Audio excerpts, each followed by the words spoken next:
Good afternoon. I'm Judy Woodward, the History Coordinator of the Ramsey County Library. I am so delighted to see this really good turnout for our first History Talk, Tuesday with a Scholar History Talk for the winter season in 2019.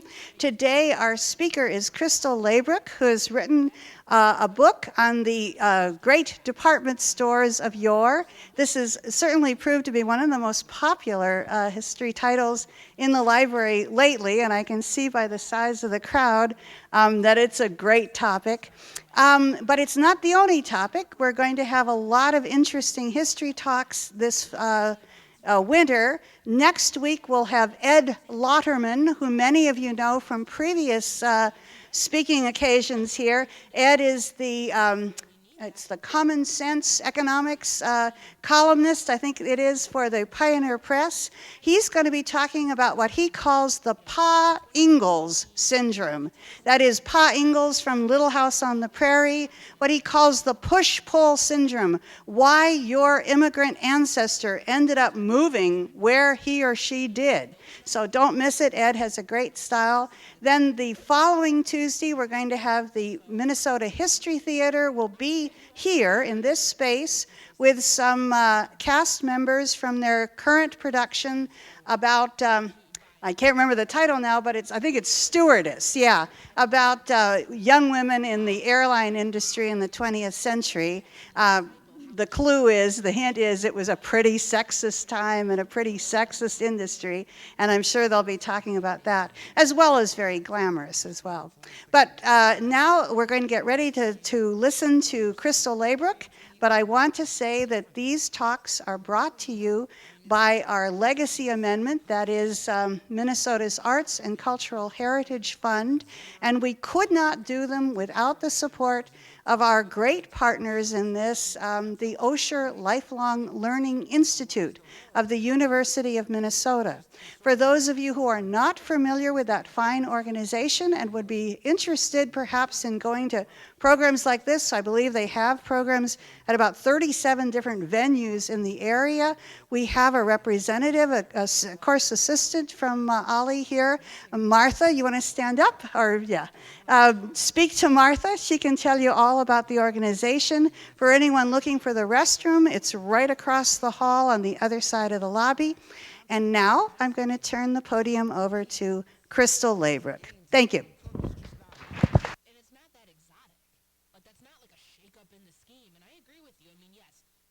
Now we get, okay, now it's on. Thanks, Judy. No, that's fine. Okay. Wow. First, I'm going to get a drink of water because I'm a little nervous because the title scholar in this kind of frightens me a little bit. Because I'm not a scholar, I'm just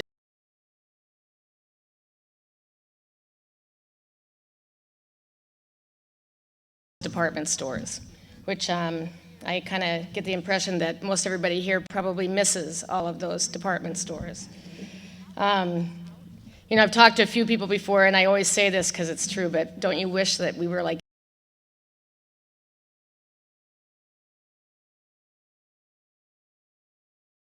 I was never in the fountain room at Young Quinlan's. I hate to tell you that. I wish we could go back in time. But we can't. What was your favorite department store? Let's see a show of hands. Young Quinlan?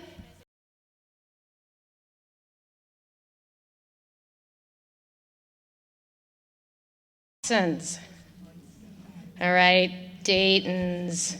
Yeah. But what about Schooneman's? Come on, you guys are St. Paul people. The Emporium?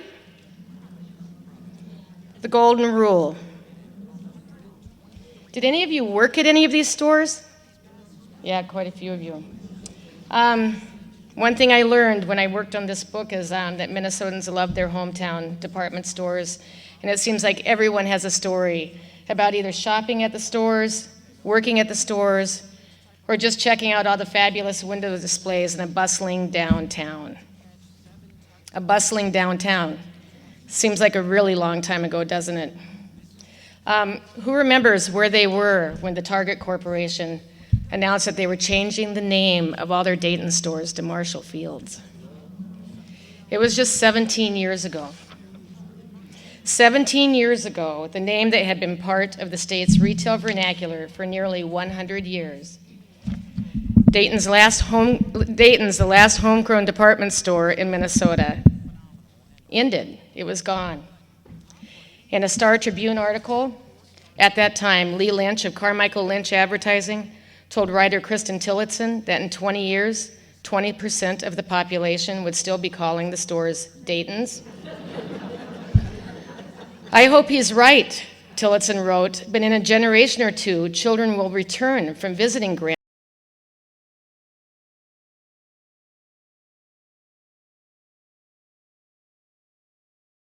This book was getting ready to come out. I was talking to a 21-year-old college student about Dayton's and about, the different department stores. But when I talked about Dayton's, she said she'd never heard of it. She grew up in Minnesota, about an hour south of the Twin Cities, 21 years old, and had never heard of Dayton's department store. I was amazed.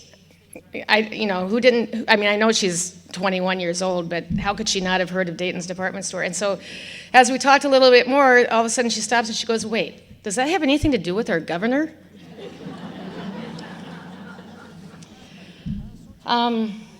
See, the grandkids are asking, "What's a Dayton's?" Whoops, I just went the wrong way. Sorry, guys. So everybody here knows what a department store is, and I'm sure that everyone in this room has a story to tell about either their experiences from their favorite department store. For more than a century, these stores were institutions in our state, and they touched people's lives in many, many ways. For many, it was a first job, the place you bought your wedding dress,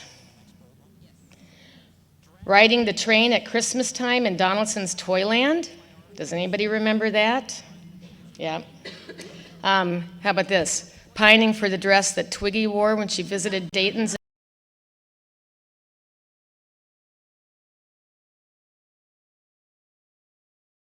Obstetrician in the nearby Medical Arts Building.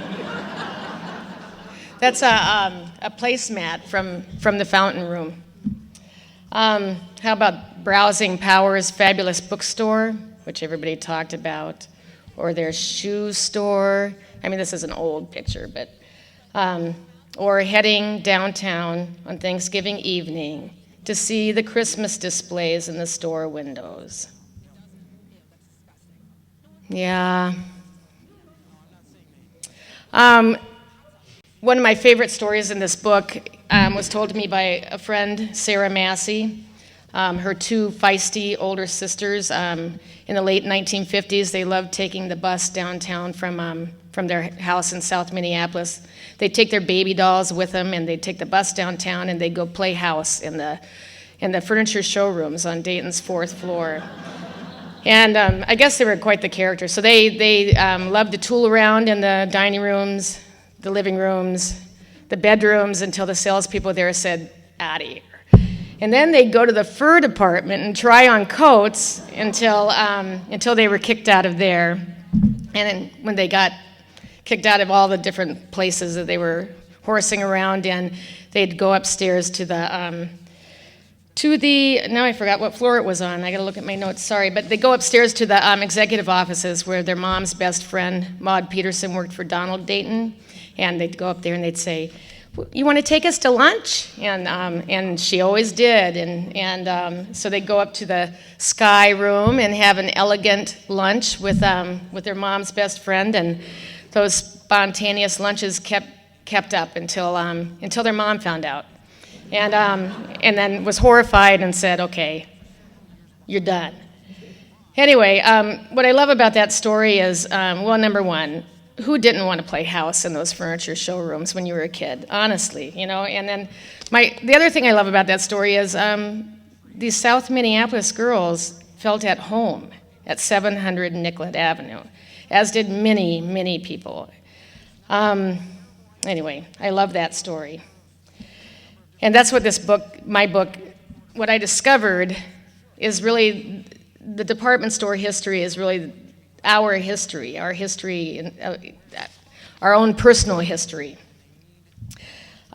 Mary Jensen grew up in St. Paul and never shopped at Schooneman's. It was the high-end department store in downtown St. Paul was out of her price range. Then in 1958, she was married, had 2 children, and she won a contest on the B. Baxter Show, a daytime TV show on KSTP. Does anybody remember the B. Baxter Show? You know, I've talked a couple times, and you're the only person who said that you remember the B. Baxter Show. Anyway, I guess B. Baxter had this contest where she asked viewers to write in and write about something they'd like to do to improve themselves. So she wrote a letter that she'd like to lose weight and to feel better about herself, and she won the contest, and she was brought on the show for 6 weeks, once a week for 6 weeks, and they brought these people on to give her diet tips. Things she says now were really horrible pieces of advice. But she did lose 20 pounds, and then she won this was 1958. She won a $250 wardrobe from Schooneman's, 5 new dresses, a navy blue suit, new gloves, new purse, new hat and shoes, and all the undergarments to go with it. So, and then shortly after that, she started working as an accountant for the state, so that was a very handy thing. These are pictures from Schooneman's. I don't have any good pictures from the inside or the outside of Schooneman's, which is unfortunate. Okay, I have one more story for you, another one of my favorite stories. It was spring 1965 when Stuart Wells, Dayton's vice president of merchandising and publicity at the time, told Dolores DeFore to get on a plane to London immediately to check out the new fashions. He just returned from a trip there and saw some wild new things and said, Dolores, get over there now. And within a couple days, she was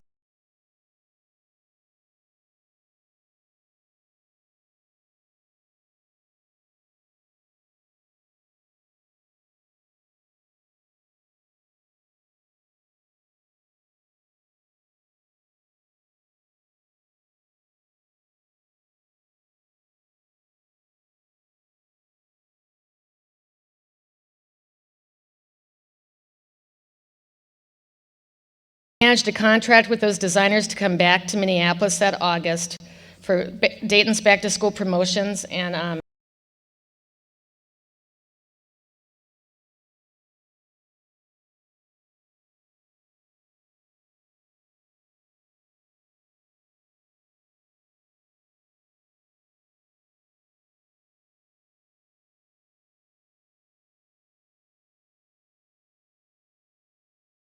get a phone and get a hold of those people to come to their stores for the back-to-school promotions. She said it was the most fun thing in her whole career. And this is from a woman who went on to become one of the first divisional managers at Dayton's and later president and co-owner of Herald in Minneapolis. Dolores DeFore brought the London look to Minneapolis in 1965, and Dayton's promoted it with fashion shows featuring live music and dancing models, concerts by Simon and Garfunkel, the Chad Mitchell Trio, and the Yardbirds. Anybody go to any of that? The store even had a Beatles look-alike band from Liverpool come and play each day in the junior department. But now I'm going to take you a little ways back, 150 years, for just a little bit of early department store history.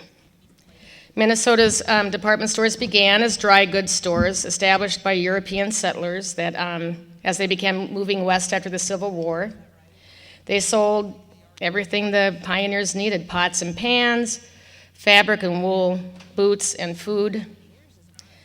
The store that claimed to be the first department store west of the Mississippi got its start in 1861. Hannibal Choate opened Choate's cheap cash store in a muddy steamboat landing called Winona. Is anybody here from Winona? Do you remember Choate's? Oh, for sure. Yep. I mean, yep, the building is still there, and a woman named Lynn Hartert owns it now, and she has a gift store there called a Heart's Desire, right?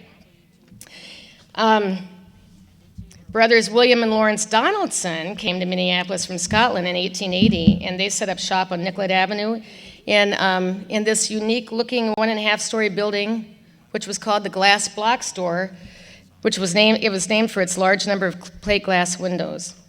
When the store had its grand opening, the Donaldsons set off gunpowder explosions from the top of the building and offered free trolley rides to the new store. So what was it like to work in those stores back then? Here are the store rules from Donaldson's from 1882, word for word. This store must be opened at sunrise, no mistake. Open 6 o'clock a.m. summer and winter, close about 8:30 or 9 p.m. the year round. The store is not opened on the Sabbath day unless absolutely necessary, and only for a few minutes. Should the store be opened on Sunday, the clerks must go in alone and get tobacco for customers in need.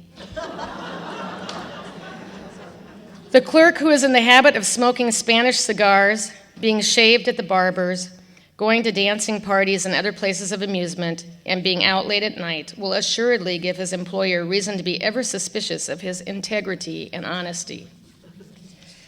Clerks are allowed to smoke in the store, provided they do not wait on women with a stogie in the mouth. Each clerk must not pay less than $5 per year to the church and must attend Sunday school regularly. Men clerks are given 1 evening a week off for courting and 2 if he goes to prayer meeting. And after the 14 hours in the store, the leisure hours should be spent mostly in reading or sleeping. Not quite what it's like today, is it?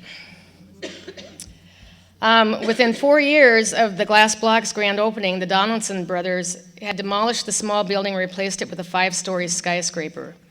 By 1891, the glass block employed 475 people, had 150,000 mail-order customers, and had buying offices in New York, London, and Paris. I thought that was fascinating. 1891, they had buying offices in London and Paris.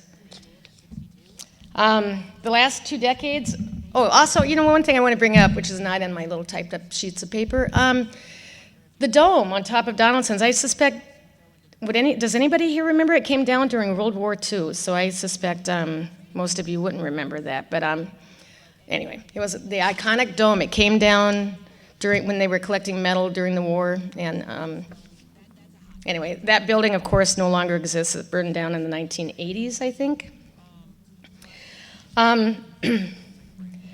So the last 2 decades of the 19th century was a time of great progress for merchants in the Twin Cities. The mercantile that would later become Powers got its start in 1881 across the river in St. Paul. That same year, Schuneman and Evans opened, and then the Golden Rule was established 5 years later. And I'm going to pause here for a minute so you can read this very early advertisement that was found in a St. Paul paper, or I could read it to you. Important notice to mothers. Our toys are on the main floor, so to speak. In connection with our toy department, we have an elegant toilet and washroom for ladies and children in charge of a competent and trained nurse. Beware of dangerous elevators. You are liable to have one or all of your children killed by the breaking loose of one of these death traps. See the daily papers and you will read about horrible elevator accidents all over the country, 2 in Minneapolis last month. Or in case of panic, you will have to throw your children out of a 4-story building to the sidewalk. We have no elevators. Thank you.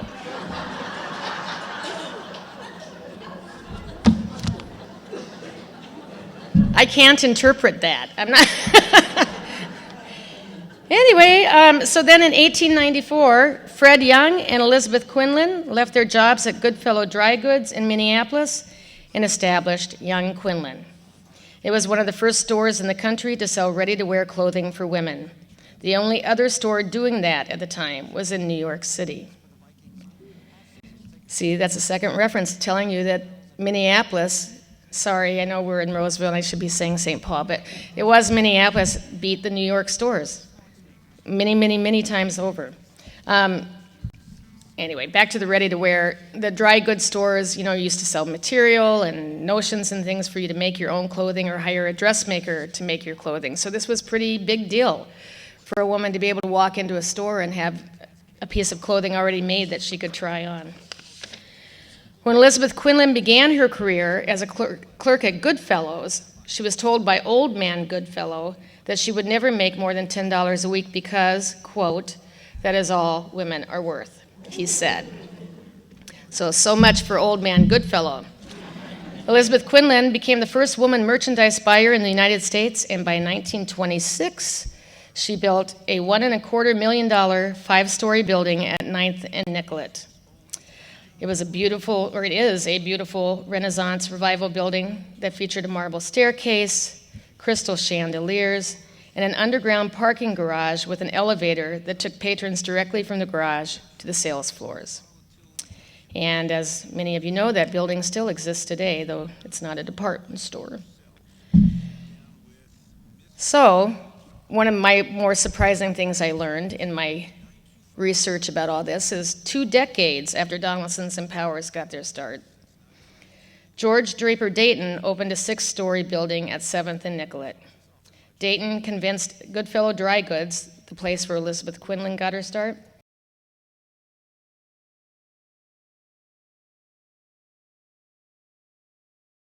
Dayton became a silent partner of the business, but after a year, he bought out the other owners, and the company's name changed from Goodfellows to Dayton's Dry Goods. And if you look at this picture, you can kind of see that, you can see where it says Dayton's, and right below it, it says Goodfellows. And I think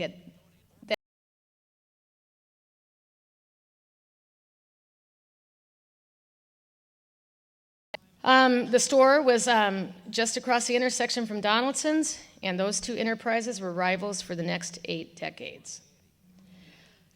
George Dayton, the patriarch of the Dayton family, he was a banker from Worthington who never intended to be a merchant, but yet he seemed to have a knack for publicity. In the early 1900s,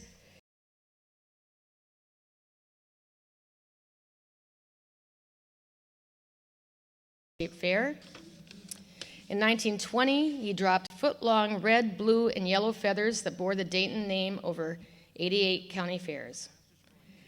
That same year, he took advantage of an express handler's rail strike in New York and hired 2 pilots from Curtis Northwest Airplane Company, which was headquartered near here, right by the state fairgrounds, and had them fly to New York to pick up 800 pounds of merchandise.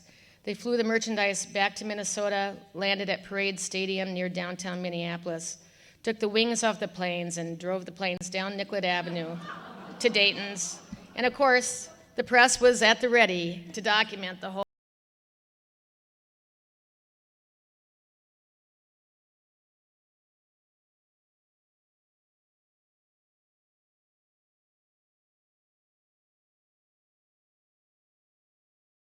Sales so heavily that Dayton's pushed Donaldson's out of the #1 retail spot in the region. The Jubilee sale became an annual event, as many of you know, and Donaldson's never regained that #1 standing.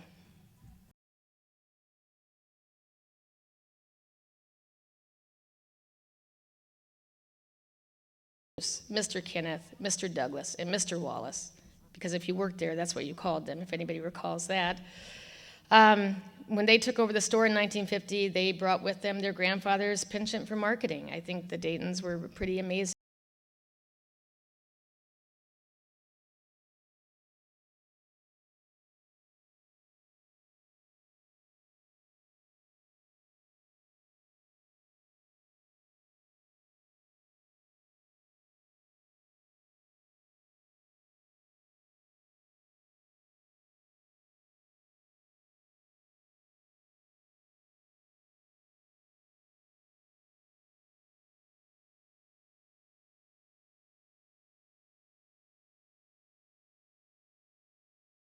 Bought Schoonemann's, and then they bought a new piece of property and built a new store in downtown St. Paul, which I'm sure many of you visited.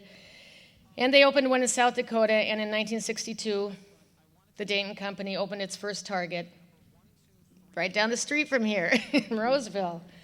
And through all this expansion, Dayton's, the management realized that it needed to find something to bring people back down to the flagship store because people were out in the suburbs.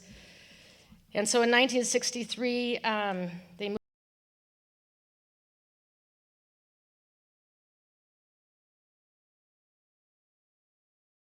Late 1950s, early 1960s, there was an exotic pet shop, including monkeys, on the 8th floor of of the Dayton's building, and I don't know if any of you recall last spring.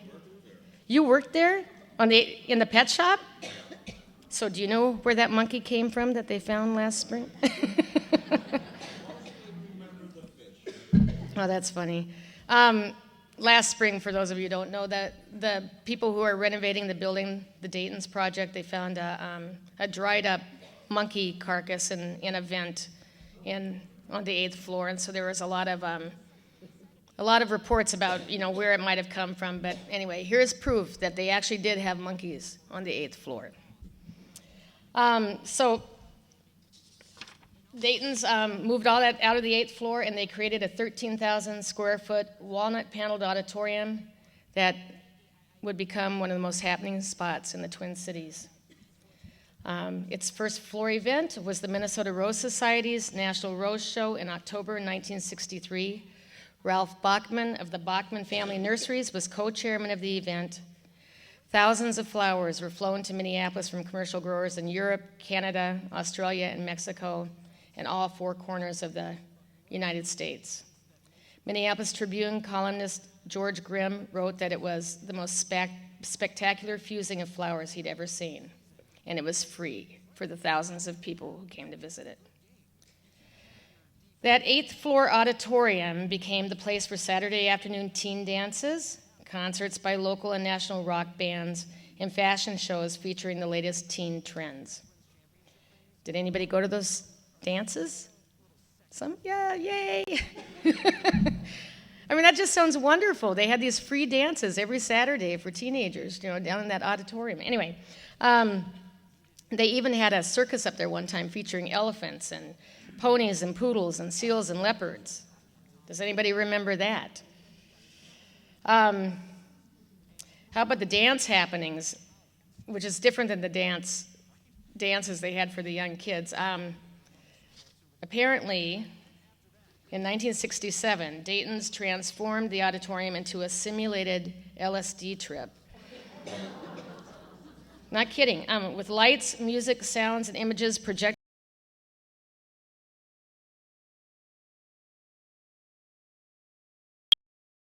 for this book, but apparently they kind of buried that little piece of history. I don't know, but anyway, when asked why Dayton's did this, the special events director at the time, Thomas Jaglowski, said, "It was just part of Dayton's mission of being a trend-setting store." When I talked with Todd Knabley, who managed the 8th floor special events for almost 3 decades, up until the closing, including during the time that Dayton's transitioned to Marshall Field's and then Macy's, he said that the Macy's stores in other cities were jealous of the auditorium here. None of the other stores, including the Herald Square Macy's in New York or the former Marshall Field's on State Street in downtown Chicago, had an auditorium like that. And those 8th floor Christmas shows, whoops, did I skip that? Sorry, I went too fast. The 8th floor Christmas shows and spring flower shows, which took place in that auditorium for more than half a century, were pretty amazing. Todd described them as totally immersive. Visitors were transported to Vienna, London, Hogwarts School of Witchcraft and Wizardry, Bourbon Street in New Orleans, Monet's Garden. I remember this one very well. Todd's favorite show? Pinocchio in 1991. You really felt like you were walking down the street of a small Italian town with beautiful architecture, he told me. You could be looking at scene 1 and you'd see down the street and into the alley and something would bring you there and you wanted to just keep on going to see what was next. Painter and sculptor Dan Mackerman worked all through the night during the 1991 Halloween blizzard. Everybody remembers that, right? He took a chainsaw to giant blocks of styrofoam to create the 30-foot whale for the Pinocchio show, which Todd described as beautiful. It had Pinocchio on a raft inside Monstro, the whale's mouth, and fish swimming in water.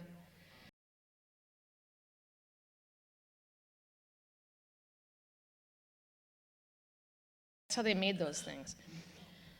I think one of the things when I think about the golden age or just the age of department stores, what I miss most is the extravaganza and the events that these stores brought to our communities.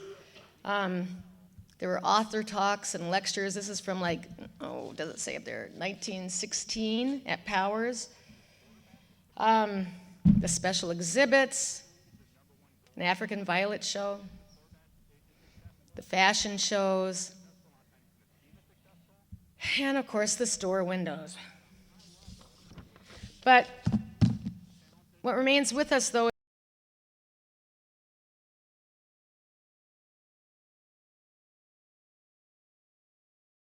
throughout the state of Minnesota. In Brainerd, Minnesota had O'Brien's Mercantile for many, many, many decades. Tom O'Brien, president of O'Brien Mercantile Company in the mid-20th century, he carried on his grandfather's legacy, but he did more than just run a store. He founded the Brainerd Broadcasting Company, served as vice chairman of the American Red Cross Fund Campaign, and served on the Minnesota State School Board.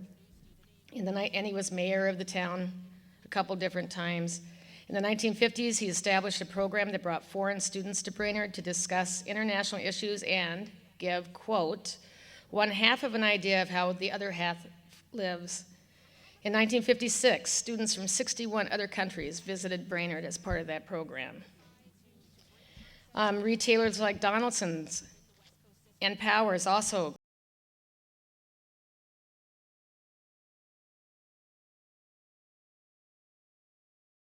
more employees from rural Minnesota.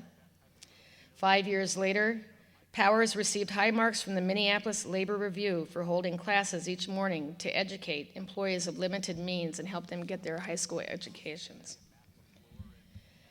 And of course, there's the Dayton's legacy. In 1946, the Dayton Company began setting aside 5% of its pre-tax income for charitable purposes.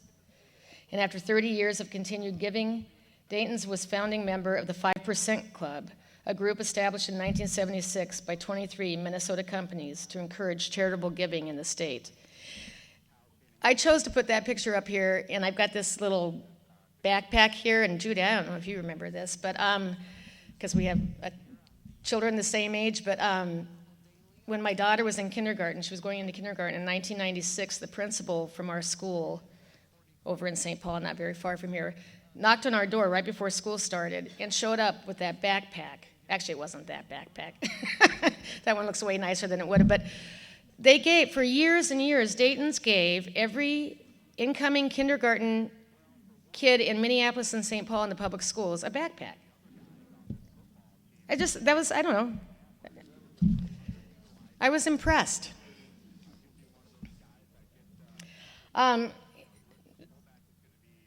The Dayton Company, as we know, was pivotal in the start of many institutions in the Twin Cities. The Guthrie, the Minnesota Orchestra, the Walker Arts Center, St. Paul Chamber Orchestra, Minnesota Public Radio, and even the Minnesota Historical Society, which had its hand in publishing this book.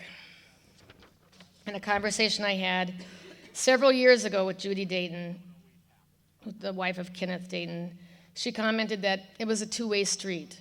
The Daytons were grateful to be a part of the community and truly believed they got back just about as much as they gave.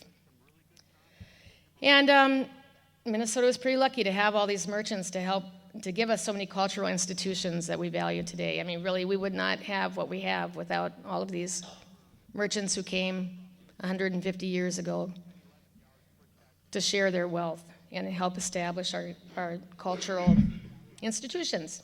Anyway, that's it. That's what I have to tell you. And I guess if you have any questions, feel free to ask them. But also, if you have a story to tell, like working with the fish on the 8th floor of Dayton's. And we're all eager to hear your questions and your stories, but let me bring you the microphone so that everybody can hear everything. Who wants to start? Who's got their hand up? And? Anybody? Oh, yes, here we go.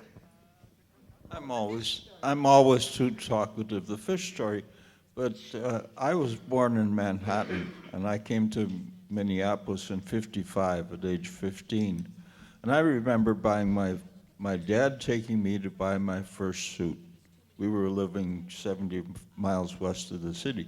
But you haven't mentioned Jesters. I think they were a big part of the men's environment for the department store. That was where you bought a suit if you weren't trying to buy a cheap suit. Yeah, I did not mention Jesters. You know, my project, we ended up just concentrating on department stores just because it began to be unwieldy, you know. But no, I had heard of Jesters. I definitely know about Jesters. I don't know if this is a part of your research, but with the demise of Sears and before that Ward's, it's interesting because I was reading some articles about how those two companies specifically helped push or helped create the middle class with good jobs, good pay, good benefits. Did the downtown department stores do the same thing? Well, I guess I can't be too scholarly about that because I didn't look into the economics like that. But yeah, I'm sure that it did. I'm sure that it did. And you know, in the department stores, they kind of, I mean, I think there were some department stores that some people didn't shop at because they were a little more high priced, and there were some department stores that, you know, like Penny's or, I don't know. Someone's whispering something over there.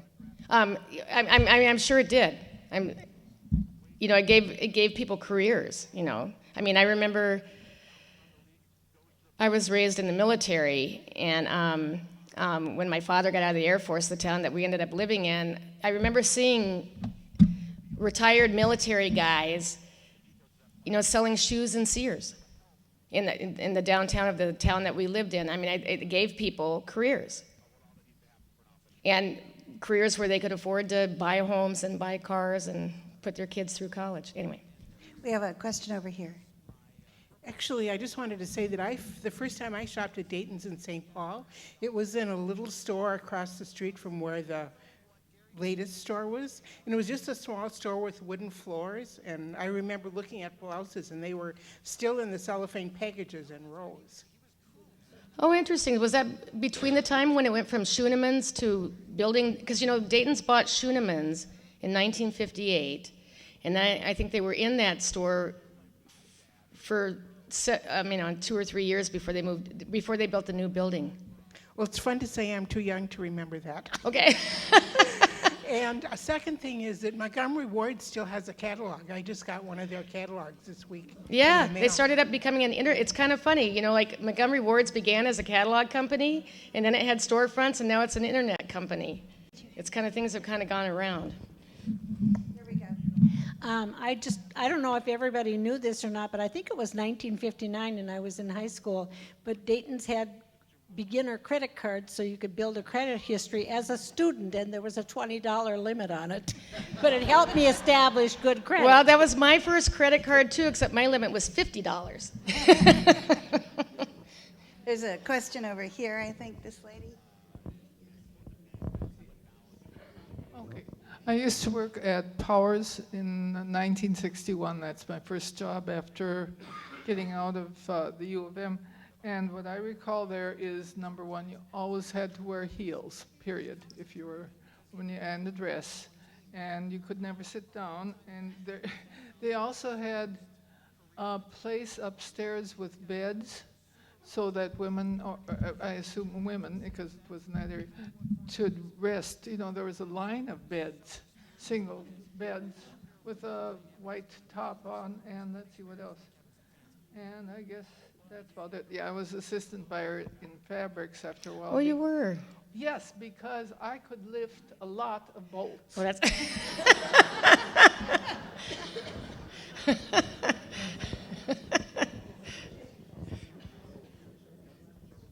Does anybody remember the low-end department store, Bannon's, and the wall falling down into 7th Street? I've got it in the book. Yeah, I've got pictures. I don't remember it, but I have that documented. Could you talk a little bit about it?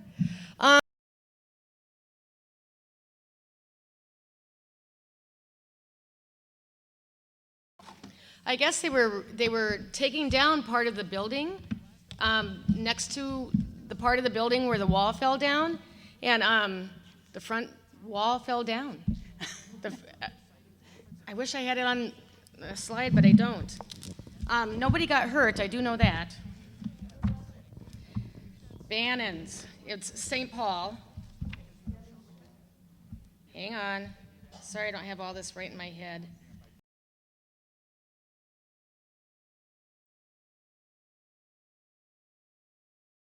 An old building on 7th Street in St. Paul that formed part of Bannon's department store. A 50-foot section of the front wall crashed to the street mid-morning.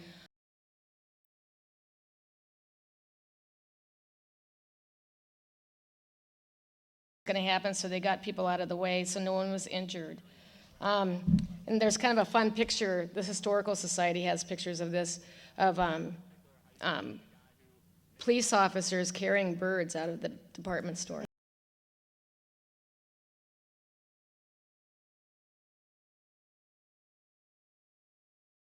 Job at Dayton Southdale, and being assigned to the jewelry department. I had never worked any place selling anything. And then they had a piano there, and it would play. Does anybody remember that, how nice the atmosphere was? Wonderful.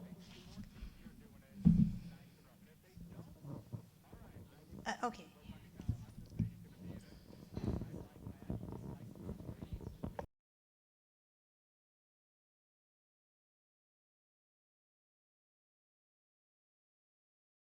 With my dad on his egg route, and we always went to one department store that I remember, and I remember the guy, and we dropped off eggs for the guy that sold hats in the hat department. Oh. And he even came out to our farm to hunt pheasants and drink beer. But Was that at Dayton's? That's my question. Oh, was it in St. Paul? Yeah, it was Rothschild, so that would be young Quinlan. Young Quinlan Rothschild, yeah. Yeah.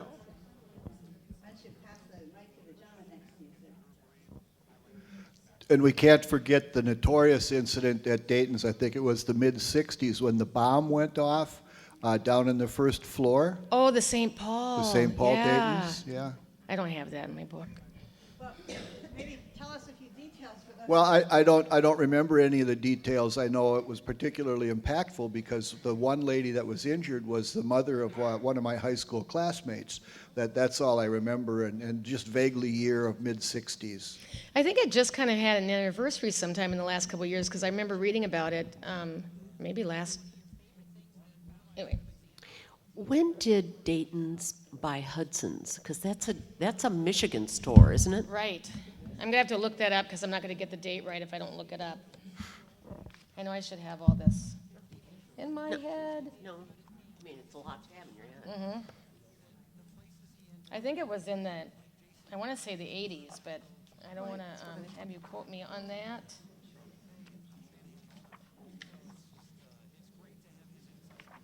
Hang on. Okay. Maybe while Kristal, you're looking that up, maybe we have another comment here. Also, speaking about Dayton's, my wife and I happened to be at the Garrison Keillor Prairie Home Companion Show on the Saturday after Marshall Field had bought Dayton's. And those that attended Prairie Home Companion know that Garrison Keillor came out about 15 minutes before the show and would work with the crowd a little bit. Garrison Keillor came out on the stage in his white shirt and his tennis shoes and his red tennis shoes, and the first thing he said was, "Marshall Fields?" Well, that's funny. I haven't found it yet. Sorry. Okay, we'll move on to another question. You got to buy the book if you want to find the actual answer. This is sort of a related story. My brother in about 1965 was on an airplane trip. He was a young business major at the U of M, and he sat down next to an older gentleman, and this gentleman was just, so intent on listening to his whole story and encouraging him, to network and, do all the things he needed to do to be a rising businessman. And then my brother finished, he said, "Oh my gosh, I almost forgot. My dad always told me to get a business card." And so the man hands him his business card, and all it said on it was J.C. Penney Dry Goods.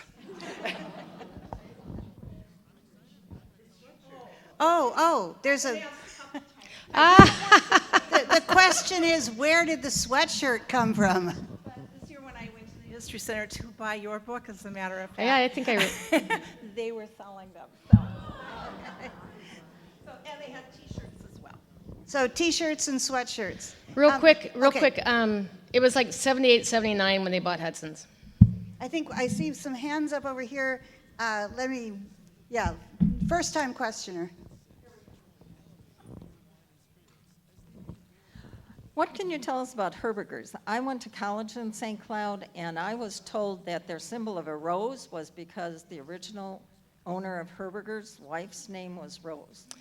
That could be, and I have to tell you that I don't have a chapter on Herberger's in here, and the reason why I chose not to do that was because Herberger's, even though it was founded here in Minnesota, they really never had a flagship store here until way late in their life. I do write about Herberger's a tiny bit in there, but I write about Fandles in St. Cloud, which Herberger's bought Fandles in the 1980s and then destroyed that building and then built their own flagship store in St. Cloud. And I did not really research Herberger's too much other than say where they started and near Alexandria. Yep. No, they've been around a while, but they never had a big flagship downtown store until they bought the Fandles, which Fandles was founded in like the late 1880s, like a lot of the major department stores. Anyway, I'm sorry. Well, several things about Dayton's, but one that I remember when I was in junior high, that they would sponsor a program called Glamorama. And that was free, and participants got this hat box. It was a hot pink color, and we'd all traipse up to, I'm not sure, maybe the 8th floor, and they would have, there were just hundreds of girls, all the same age there, and they would have people from the staff teaching about makeup, grooming, and then they, the event you went for 6 weeks, and it would culminate with a fashion show, and they would teach you how to walk like a model and to pivot, and then we all wore an outfit, and I think it was chosen for us, and then of course you could buy it, and parents were invited to come to this fashion show. Well, and I loved this outfit, and we looked at it, and it was out of the budget for my family, but my mother and grandmother sewed, and they found patterns or adapted patterns, so I ended up with the outfit anyway. But so that was nice. My mother also worked for Dayton's, and that she worked in the blouse department, and then buyers would let the staff periodically, they would just say, you can choose a blouse to have on display, and monograms were real big then. So then I think the staff would get free monogram blouses. If it had been on display, you either paid very little or you got it free. And at Christmas time, as the employees would come down the elevators, people had to hang their coats. I think it was on the 10th or 11th floor. And there was also a dining room up there, or cafeteria line, where Dayton sold food for their staff for lunches at a very reduced price. And so sometimes when we went downtown, my mother would take my brother and I up there, and that was always fun. But going back to Christmas, when staff came down the elevators, all of the Dayton brothers were down there passing out candy, a box of candy for everyone. So, which I guess that was something that their grandfather did. He started that. Okay. Well, they continued it, and it was always appreciated at our house. I bet. Thank you. Okay.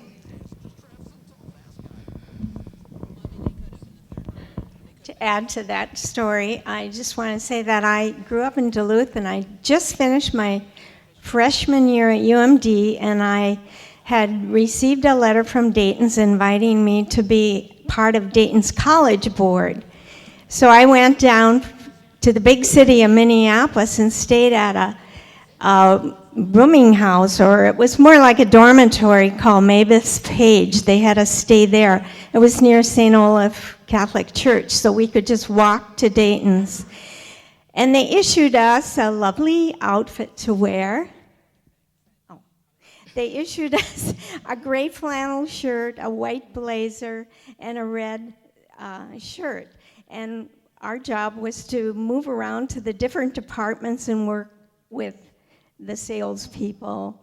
And then we got to model up on the 8th floor. They had a big style show, and we got to walk down the runway and model. And then I remember also they invited us to go behind the Oval Room, and we got to pick out a formal for ourselves. And I bought, for $14, I bought a gorgeous silk pot de soie, periwinkle blue formal, which I always remember.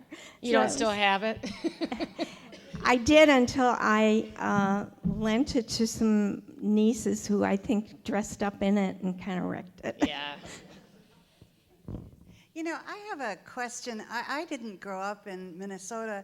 I grew up in another state where we certainly had department stores, but I could tell from your talk how much more public-spirited department store owners here, in particular the Dayton family, but really all of them. There were no handing out of, backpacks where I grew up. What do you attribute that to? Where does that community spirit come from here in Minnesota and not other places? I'm not sure I can answer that question. I mean, can anybody here answer that question? I didn't grow up in Minnesota either, I'm afraid, but I don't know. I mean, Minnesota has a reputation for taking care of Minnesotans. Mm-hmm. Why do we have that reputation? Oh, here, take the mic. I'm not sure how true it is anymore, but it used to be that Minnesotans were considered harder workers and smarter workers. Truly. No, they I know. go to No, other I know. states and they would be the first ones hired. Well, I because think North Minnesotans were Dakota known used to be rank smart. right up there, too. And not at all prejudiced in that remark. No self-interest there at all. Okay, there's a question back here. I grew up in downtown St. Paul and spent many hours in the stores. And one of the things that I still have and use in 1958, so we're talking 60 years ago, I went to Donaldson's and got, for $7, brand new leather Canadian figure skates. And I still skate with them. The last 5 days I've been down at the Landmark Center skating with them. And I even have the box from it. That's great. I think that's one thing we haven't talked about fabulous. is how much these department stores, they sold everything. They sold canoes. Some of them sold guns. They sold toys. They sold washing machines. They sold air conditioners. They sold tools. They sold paint, wallpaper, as well as really fancy clothes. With all your conversations, did you ever come across the rigorous training that Dayton's had developed, and then just the level of customer service? I had a stint one holiday time in the late 80s just to work Christmas in addition to my regular day job, and I could not believe the extensive training I had to go through to work like a month to sell towels and bedding. But just any information that you came across? I did learn about their executive training. I know I talked with Barbara Armajani, who was the CEO of Powers in the early 1980s, and then but she started her career at Dayton's. She now owns Ampersand in Edina at the Galleria. I don't know if you know that. But I think she went to college and got a degree in English at a small private school, and she was I guess Dayton's actually looked for students like her, students with history degrees and English degrees, to recruit to come in to work for them. And I guess they had a very rigorous executive training program, and she said that she owes her success to that time at Dayton's and their training. But no, I guess I don't know too much about the temporary salespeople's training. Other questions from people who haven't asked a question before? Anyone? Okay, anybody got a question? Wait, let me give you the microphone. Is there somebody up here that wanted to speak? Okay. Hi again. We have a close friend who sewed my wife's wedding dress, but she worked a long time at J.B. Hudson, which I think maybe most of you remember was a little nook corner of Dayton. Jewelry store. Before it moved. And she had a number of anecdotes about the travels of the rich, because on certain occasions, J.B. Hudson's wouldn't open. It was closed for the day for a group of women who came in hijabs, and shopped, and their chic was along. They apparently did a lot of catering to the ultra-rich, too, for a minor, quote, minor city. But I suppose they went to Mayo Clinic and J.B. Hudson. Yeah. That's interesting. Anybody else? A question, comment? Okay.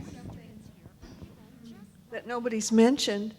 When I was a little girl, we'd go shopping downtown, Dayton's in Minneapolis, and then you would eat lunch. I think it was the 4th floor.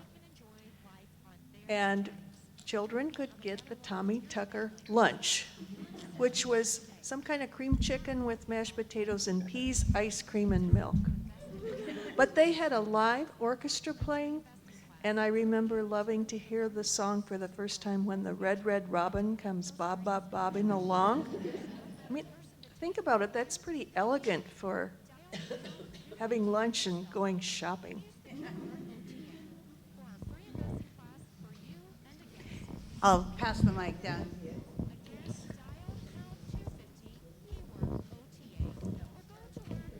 Thank you. I'm so enjoying this, but I have a question for the lady who said she went to school in Duluth and they recruited her to come to do those things at Dayton's, and I was wondering what the follow-up was with that and what they had in mind. Do you know?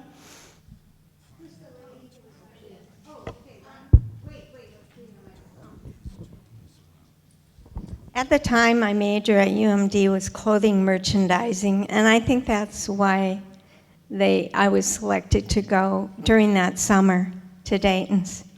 Well, when I came back, I had gotten engaged, changed, and I talked to my counselor, and she said, "You can't go into clothing merchandising. You're going to get married. You have to pick education or something." So that was the end of clothing merchandising for me. Okay, there's a question way back here. Let me walk the mic around. I can see it. I'm glad times have changed. In college, I had a roommate who grew up with Bob Dylan's family in the same town, and Bob Dylan's brother was a good friend of hers. So I met him through her, and I remember seeing him play the piano at Christmas time at Dayton's. Oh, really? They would have, by the Oh, elevator, wow. there was a piano play. It was really interesting. Oh, man. That's a good story. I remember back in the 50s that Dayton's had what they called a charge-a-plate. And it came in a little case, and it was metal. And it's the first thing I ever saw of any credit cards, or it was not plastic. Yeah, it was old and metal, and my father had a rooming house, so he bought a lot of things in quantity, and so he used that charge-a-plate. Was he able to use it at other stores too? Because no, it was a Dayton's charge-a-plate. Because I have a picture of one that was the St. Paul stores, and you could go to like 5 different stores that had all their names on it. Well, you could maybe go to Dayton stores, but I think it was just Dayton's. I don't recall it being anything else. And it was this little, it's probably still in the stuff there from my folks, but it was something that I remember from way back when. There's a lot of memorabilia and a lot of stories and a lot. Okay, I see a questioner way up front here. Here we go. You haven't mentioned one of the stores that I shopped at the most, but I'm not a native, and we moved here late, and that was Field Schlick.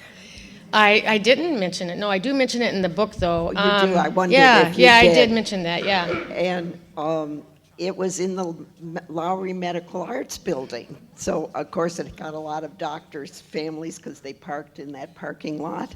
And there was an entrance from the parking lot into Field Schlick that I used frequently because it was such an easy place to shop. And that must have been a lovely store, too. It was a lovely store, and we lived in Highland Park.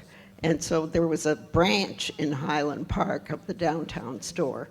And, but it was more specialized. It wasn't as big as I don't think they had household furniture and other things like that. I think it was clothing and gifts. Clothing and gifts and some housewares and things, yes. But it was a lovely store to I shop bet it was. in. It sounds like it. Another perk at Dayton's was in the basement, someone played the piano. They had all of the sheet music. Does anyone remember that? No? You know, it was the era when everybody was required by their parents to take piano lessons.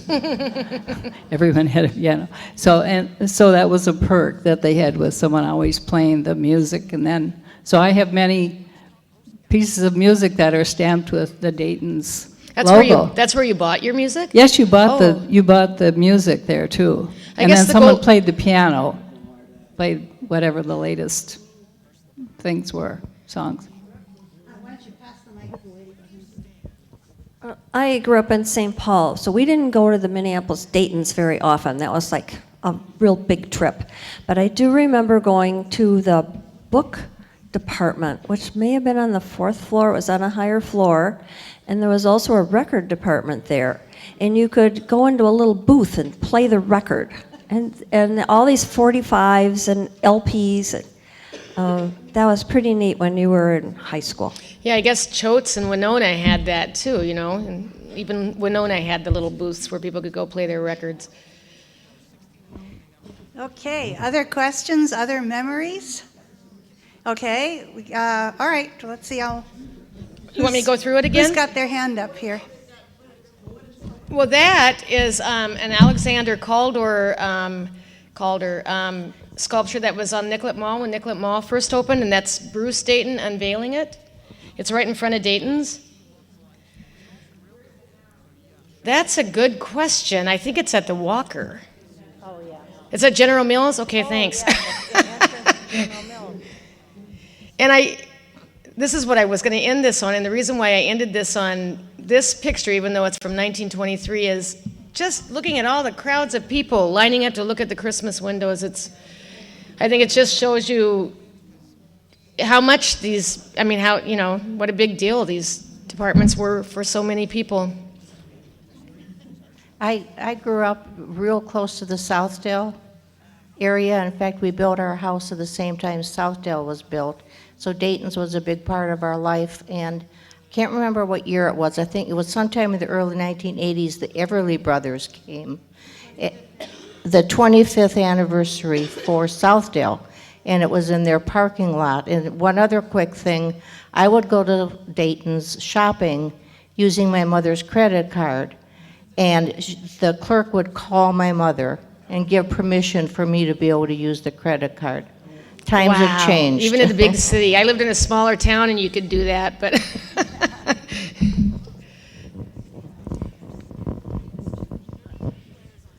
Well, back to the credit cards. My mother had the metal credit card, and it was in a little blue leather case. But there were notches that you could get on it from other stores. So the more notches that you had on it, the more variety of stores you could shop at. And we had plenty of notches on ours. But so it was kind of interesting that they were all of the charging was communal, really, in that is interesting, isn't it? In the downtown. I wonder how they did that. My memory of those cards is they had your name and address on them. My memory of those little metal cards is they had your full name and address on Yeah, it. so they just mail the bill take a... It wasn't an account number, it was just you, I think. I have a picture Someone of else? one in here. Okay. Is there a hand up back here? way back here? Okay, all right.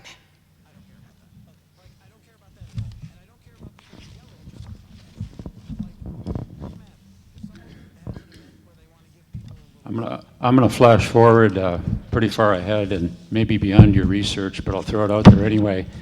You mentioned when Dayton's became Target, and their prototype store was right pretty much where the one is right now. I remember going there. It was a department. It was a retail store connected to a grocery store. So one of the Dayton brothers had a great idea, but they never pursued it. And I've always wondered, did they actually have the concept before Walmart? They just never Actually, developed it.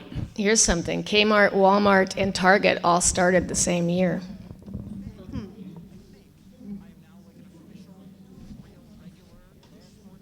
All right, are there anybody else got, here, okay?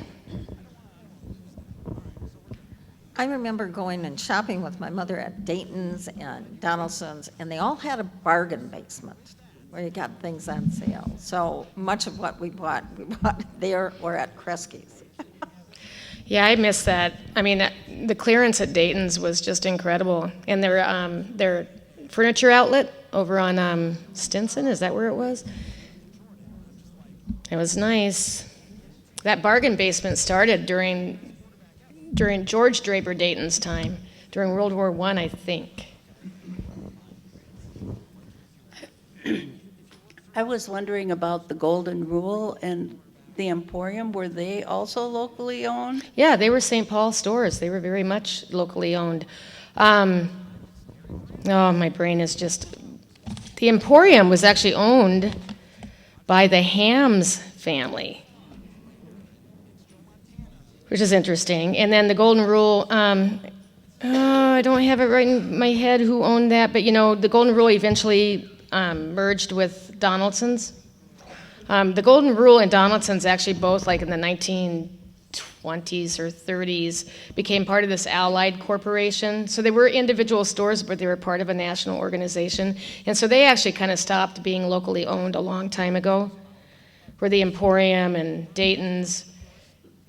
Powers actually wasn't a locally owned store after about the 1930s either, but. Somebody mentioned the Target having food in the arena. It wasn't actually Target. They were in partnership with Applebaum's. Oh. And the food, when they did that jointly. The grocery was Applebaum's? The grocery was Applebaum's. And now look at him. Was there Target's a grocery store now.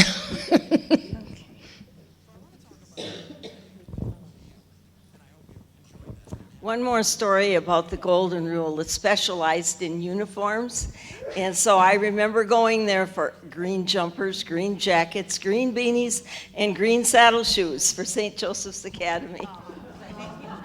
Never forget that. And I guess that was the place where people bought their kids' piano music in St. Paul. Any other questions? Okay, well, this has been a great trip down memory lane. We want to thank you very much, Kristal. I think we'll end the program here, but I know that Kristal does have a few copies of her book with her, so if anyone is interested in buying a copy of the book, now would be a good time to step forward. Next week, Ed Lauderman and the Pa-Ingalls syndrome of immigration. Thanks. Thank you, everyone.